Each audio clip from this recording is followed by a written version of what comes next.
Xiaomi, Redmi, Poco phone use করি তারা অবশ্যই জানি যে Xiaomiর তাদের যে লো বাজেটের ফোনগুলো সেই ফোনগুলোতে এই ধরনের গ্রে কন্ট্রোল সেন্টার দেয়, যা দেখতে অনেকটাই বিরক্তিকর এবং দেখতে একদমই ভালো লাগে না।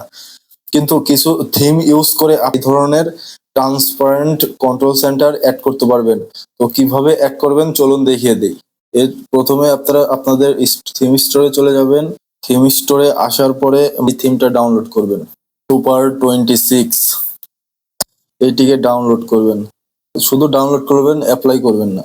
তারপরে ডাউনলোড করবেন এই থিমটি। এইখানে যে নাম দেখতেছেন এই থিমটি ডাউনলোড করবেন। ডাউনলোড করার পরে অ্যাকাউন্টসে যাবেন, যাওয়ার পরে কাস্টমাইজ থিমে যাবেন।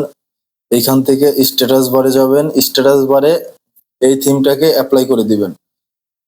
এরকম আরো 2টি থিম আছে, যেমন গ্লাস বিজ, তারপরে হোয়াইট ডাস্ট, এগুলো আপনারা চাইলে ইউজ করতে পারেন। জানে যেই থিমটি ভালো কাজ করে সে সেই থিমটি ইউজ করতে পারেন। তিনটারই লিঙ্ক আমি আমার ডিসক্রিপশন বা কমেন্ট বক্সে দিয়ে দিব, সেখান থেকে আপনারা ডাউনলোড করে নেবেন। স্ট্যাটাস বারের জন্য এই থিমটিকে অ্যাপ্লাই করে দিবেন। অ্যাপ্লাই করার পরে এইরকম একটি ভিউ দেখতে পারবেন, যেটা ট্রান্সপারেন্ট হয়েছে কিন্তু লিকুইড গ্লাস ইফেক্টটা মিসিং।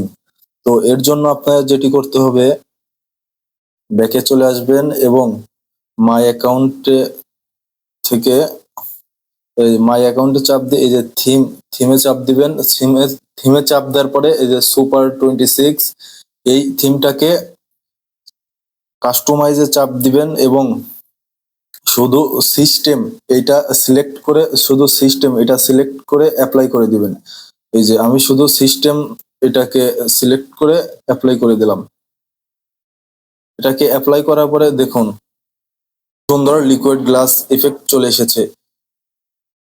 তো এই থিমটা সিস্টেমে ইউজ করার ফলে আপনাদের লিকুইড গ্লাস ইফেক্ট চলে আসবে।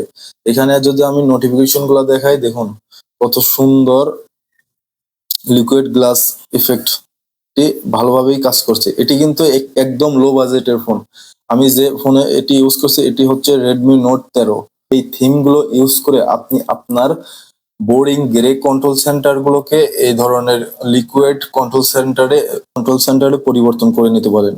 তো এই ছিল আজকের ভিডিওটি ভালো লাগলে অবশ্যই লাইক, শেয়ার, কমেন্ট করে দিবেন এবং আইডিটিকে ফলো দিয়ে রাখবেন।